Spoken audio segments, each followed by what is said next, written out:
সেলাই মেশিনে বসে বাজারের ব্যাগ সেলাই করছেন জিয়াউর ইসলাম। স্বাভাবিক চোখে দেখে বোঝার উপায় নেই তিনি দৃষ্টি ও বাকশ্রবণ প্রতিবন্ধী।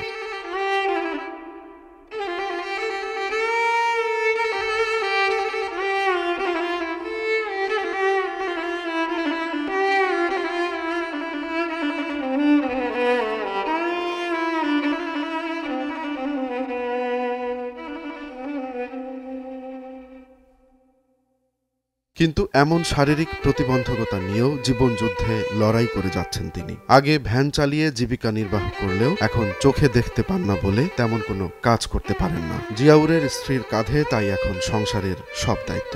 ধানের সময় আসলে লোকের বাড়ি ধান বেরিয়ে আসি, স্বামী হাত ধরে নিয়ে যে, আর মাঠ ঘাট সব সময় আমার শিখে বেড়াতে হয়।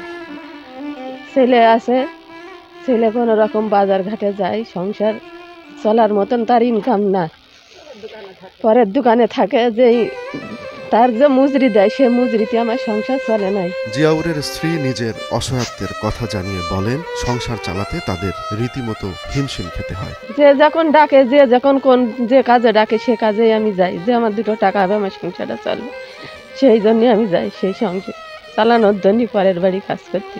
জিয়াউরের ভাইও জানালেন তাদের অসহায়ত্বের কথা। আগে কোনো মতে কাজ করতে পারলেও এখন একেবারেই চোখে দেখতে পান না তিনি। আমার ভাই আগে ভ্যান চালাইতো, তারপরে কালাগুমো মানুষ, চোখে দেখে না, খুব অসহায়, মেশিন চালাতে পারে, আবার সুই সুতো পরাতে পারে না, তাও সুই সুতো পরিয়ে মেশিন চালায়, খুব কষ্টের মধ্যে দিন যায়। আগে থেকেই চোখে ভালো দেখতে পেতেন না জিয়াউর, তাই ভ্যান চালাতে গিয়ে বেশ কয়েকবার দুর্ঘটনারও শিকার হয়েছেন। আমরা ছোটকাল থেকে দেখছি এই জিয়া চাচা যে আগে ভ্যান গাড়ি চালাতো, তখন চোখে হালকা হালকা দেখতো, কিন্তু ভ্যান গাড়ি চালাতে যে অনেকবার অ্যাক্সিডেন্ট করেছে। তারপরে এখন চোখের যে অবস্থা, এখন চোখে একেবারেই দেখে না, কিন্তু বাড়ির যে টুকটাক কাজগুলো আমার চাষির যে কাজে সহযোগিতা করতে পারে, কিন্তু ফুল দমে কাজ করতে পারে না। সে চাষি হচ্ছে মূল আয়ের উৎস হচ্ছে আপনার বাজারের ব্যাগ তৈরি করা। এই ব্যাগগুলো হচ্ছে আমাদের গ্রামের প্রায় প্রত্যেকটা বাড়িতে এরকম মহিলারা করে, এরপরেই হচ্ছে আপনার হচ্ছে সংসার ডিপেন্ড করে। কিন্তু এই চাষি পুরো কাজ করে, কিন্তু কিছু কাজে সহযোগিতা করতে পারে আমার চাচা। এই মনে করেন যে সেলাই মেশিন কাজ করে, একদম ফুল দমে সব কাজ করতে পারে না।